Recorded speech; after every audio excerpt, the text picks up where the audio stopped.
November is coming, and the games industry arrives with some interesting titles for the end of 2025. From epic strategy to chaotic racing, from harsh survival to gut-wrenching narratives, this month has something for everyone. But here's the problem. How do you choose? Which ones are really worth your time and money? Which are empty hype and which are true masterpieces? We're going to break down the 11 main releases that matter most this month, and at the end, a few quick mentions that can't be left out. Stick with me until the end so you don't miss anything. Let's go to the video. Europa Universalis V arrives on November 4th, and honestly, it might mess with your notion of grand strategy. It's not just EU4 with new graphics, it has a POPs system, population units, similar to Victoria 3, a goods-based provincial economy, and military logistics that promise to turn every campaign into a bit of a headache, in a good way. You start in 1337, and if you enjoy micromanaging population, trade, and diplomacy, you'll spend hours doing mental spreadsheets. There are cool additions: a larger map, a dynamic cabinet, and nation-based co-op, perfect for playing with a friend to build an empire. There's also that classic paradox thing: insane potential plus risk of a buggy launch. System requirements look demanding. Check them before you buy. Price and additions: standard or premium with some extras, and DLCs already on the radar for 2026. My opinion, if you love grand strategy and are fine waiting for quick patches, go for it. If you prefer certainty, hold off a bit. The first month is usually a roller coaster. We'll keep an eye on it.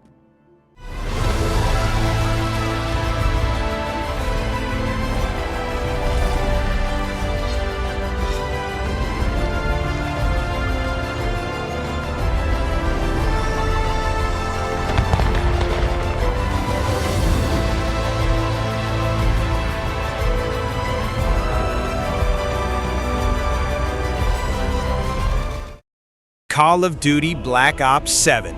It's coming, and seriously, it looks like Treyarch decided to throw all their ideas into one bag, but this time they work. Launches on November 14 with a co-op campaign for up to 4 players and a chaotic endgame that can scale up to dozens of people. Imagine the glorious mess. Movement is more fluid, with wall jumps and stuff. Feels like the return of the maneuvers players have wanted since Black Ops 3. Multiplayer has 16 maps for 6v6 and new modes like Overload or Overclock. It could shape the meta for a while. Zombies is back with a sinister main map, crazy new weapons and enemies that look like they came from a nightmare. Some things are from beta or leaks, so keep that in mind. The cool thing? It's on Game Pass day 1. That already changes the player count in the first week. Requirements? Check carefully, but prepare an SSD and, if you can, 16 gigabytes of RAM to avoid drama. In the end, if you like heavy co-op and competitive multiplayer, it's likely worth buying at launch.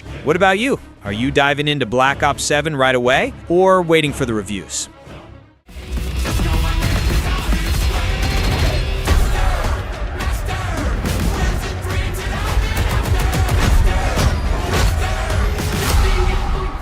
Pull it together, man! So eager to leave, David. Killing the man is a hell of a lot easier than killing the idea. You were never cut out to be a Mason. No more game. Dinkum arrives on Switch in November, and this game seriously feels like Animal Crossing that decided to go full Australian. The game already did big numbers on PC, millions of copies, huge worlds, and that cozy vibe with a touch of survival. Here you farm, fish, hunt kangaroos, yes, kangaroos, build your town, and even face creatures and factions. It's not all cuteness, there's challenge. The Switch port promises multiplayer for up to 4 players, so imagine building a town with your friends on the couch. There's even a physical release coming later, so if you like having a box on your shelf, you're covered. What makes me hesitant is performance. Hybrid consoles sometimes choke on large worlds, so it's worth checking port reviews first. If you like slow-paced games with crafting and lots of exploration, put Dinkum on your list. It's not empty hype, it's a game with soul, charm, and personality.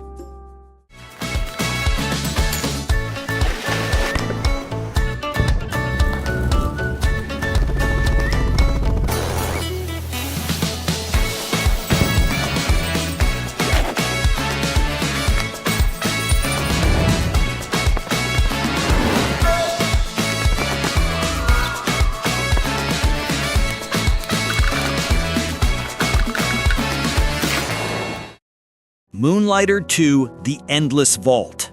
It's coming, and it's not just another sequel. They've changed the visuals, the formula, and even the protagonist's shop. The game takes the charm of the first one, but moves everything to 3D isometric and turns exploration into a tensor loop. You enter dungeons, mine for relics, and the backpack became part of combat. Literally, you use it as a tool. Shop management? It's there. And now selling becomes strategy. The money you earn influences temporary perks, and the village grows because of it. Oh, and it's on Game Pass day one, so a lot of people will be able to try it without drama. The sound stands out too. The composer from Hollow Knight contributed, so the soundtrack really pushes the atmosphere. Any risk? Yes. It's early access, so there are bugs and things to polish, but the core already looks fun. Stagger-based combat, combinable perks, and that balance between exploring and managing that makes the game stick. If you like roguelikes with a dash of simulation and want something to try at launch, keep an eye on this. It could be the indie that catches on everywhere.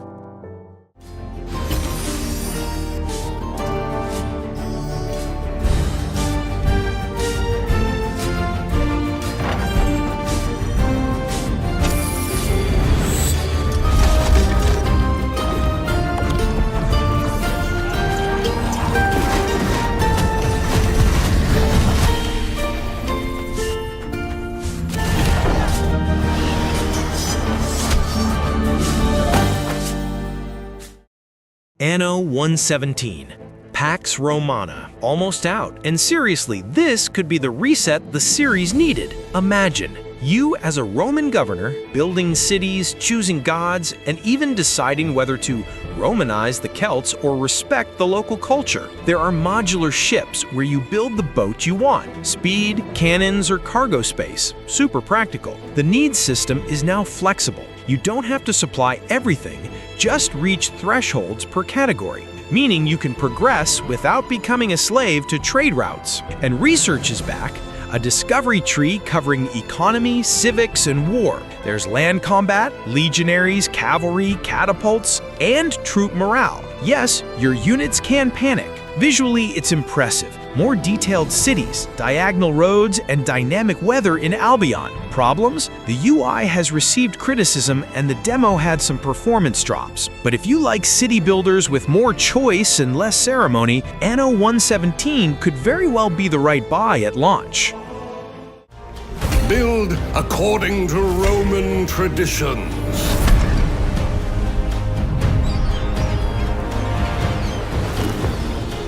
Build as far as the eye can see. Build a thriving economy. Build a strong military.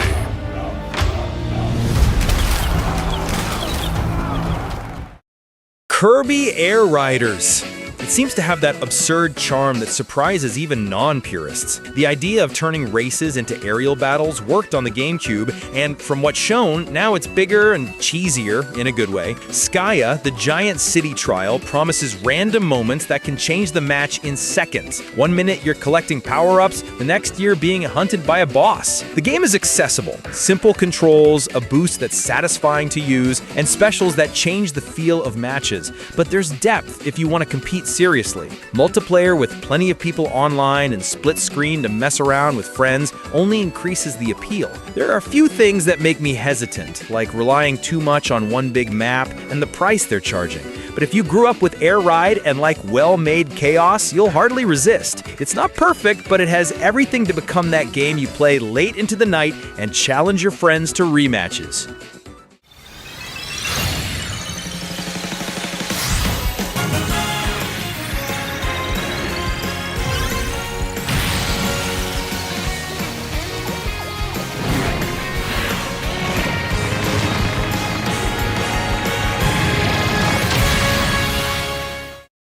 Windstorm: The Legend of Khiimori. This game puts you in 13th century Mongolia, where delivering a letter becomes a mission for life. You are a yam messenger. You plan routes, protect cargo, and literally depend on your horse. It's not just about riding for looks. There's taming, breeding by traits, a bond that affects racing, cold resistance, and even coats that give advantages. The game mixes survival and logistics. Crossing steppes, snow-capped peaks, and deserts requires preparation, a mobile camp, and meaningful decisions. The bow is a tool, not a show of violence, used for gathering, solving puzzles, and hunting with respect. Built in Unreal Engine 5 and developed with equine behavior experts, it promises realistic animations and responses. It's early access on November 4th for PC, Steam, or Epic, with a plan to evolve until a full console launch. If you like games where the journey is the challenge itself, put it on your wish list and keep an eye on it. This could be the horseback open world we've been missing. Silence grows heavier. I ride to remember where I come from, to care for those who carried us here, and to raise new strength. But other days, I ride simply to follow the wind, to hear its songs beyond the horizon. Goodnight Universe. It's not just another cute indie, it's a slightly crazy and very charming proposition. The premise is simple. You're a baby with psychic powers, and the game promises to use the camera to track expressions. Blink, make a face, the game reacts. From what I've seen, it has pedigree, people behind, before your eyes, a cast with familiar voices, and festival awards. So expectations are already high. There's also a traditional control option, which is good because not everyone has a top-notch webcam. Estimated length is short, 2 to 4 hours, ideal for those who enjoy brief narrative experiences. Risk? The camera-based mechanic might not work well on every setup. It's worth checking videos and reviews before buying. If you like emotional games and technical experiments, keep an eye on this. It could be one of those short experiences that stick in your memory.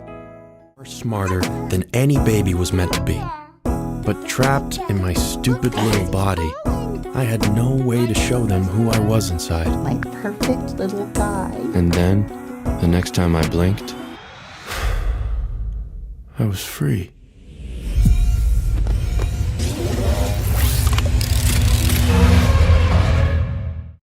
Possessors. It's that indie that feels like a mix of Metroidvania and a lot of technical brawling. The premise is simple and crazy. You control characters with biomechanical legs in a city that breathes danger and conspiracy. Combat plays like a platform fighter. Jumps, air dashes, aerial smashes, and improvised weapons that become extensions of the body. There's a mouse, a guitar, anything can turn into an instrument of destruction. Visually, it's a mix of hand-drawn 2D over 3D backgrounds, with an orange neon that works as a signature of demonic energy. The narrative is dark, adult, full of secrets and characters who aren't just another face, and the game seems to enjoy deconstructing expectations. Expect a lot more tactical combat than contemplative exploration. If you like learning mechanics and mastering combos, this one has plenty to offer. If you prefer to just wander and admire scenery, it might frustrate you. My verdict? Keep it on your radar. It's not empty hype. It's a game that demands skill and rewards you with satisfaction once you start to get good.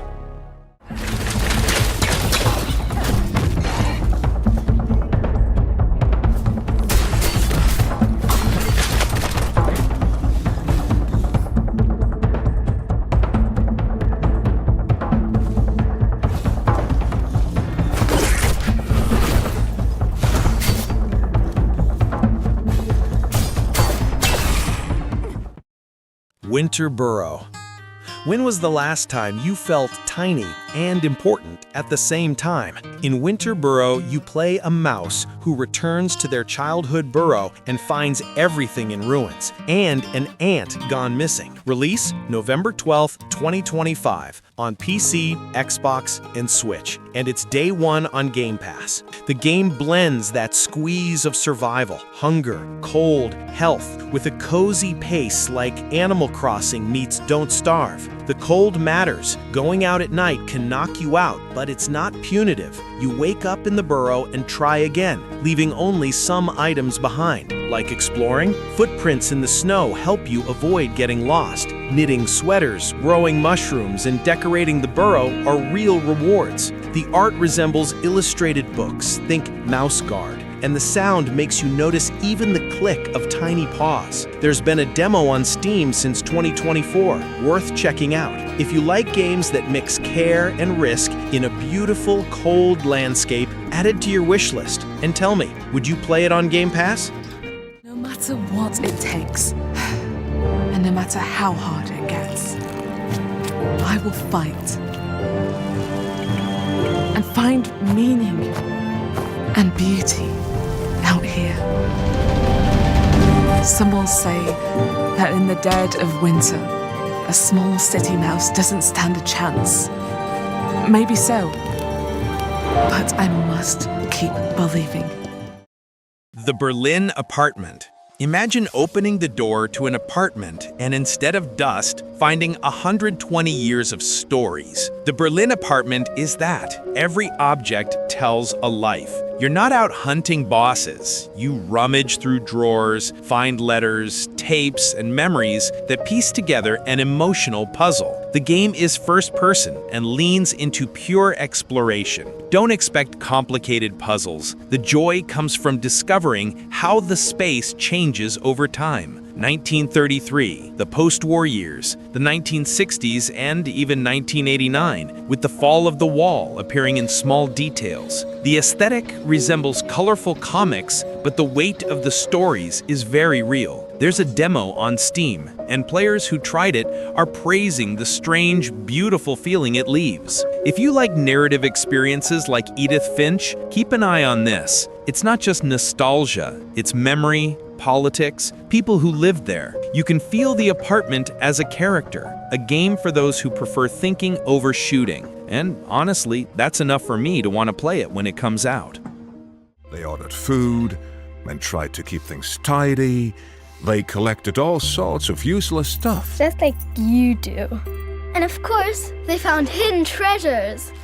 And one of them was a pilot. Of course. No, wait, a space pilot. With robots. Flying robots. Okay. They celebrated. They created pieces of art. And threw them out the window. And to close, some mentions of what is coming in November 2025. Terminator 2D No Fate, a 16-bit style side-scroll pixel game with Sarah, John, and the T-800. Run and gun, stealth, and chases, out November 26. Unbeatable, rhythm action with a 90s anime look and 2-button gameplay, and earworm original soundtrack, November 6th. Lumines Arise, rhythmic puzzle with the new burst mechanic, journey and 1v1 modes, and PSVR 2 and deck support, November 11th. Inazuma 11, Victory Road, arcade football with deep tactics, anime-style cutscenes, and cross-play, November 13th. Dragon Ball Sparking Zero, cinematic anime brawler now on Switch. Combos, timing, and heavy animations, November 14th. Deadpool VR, first-person action, fourth-wall breaking humor, and over-the-top combat in VR, November 18th. Demon School, a tactical game set in university life with rewindable turns, calendar management, and a strong aesthetic, November 19th.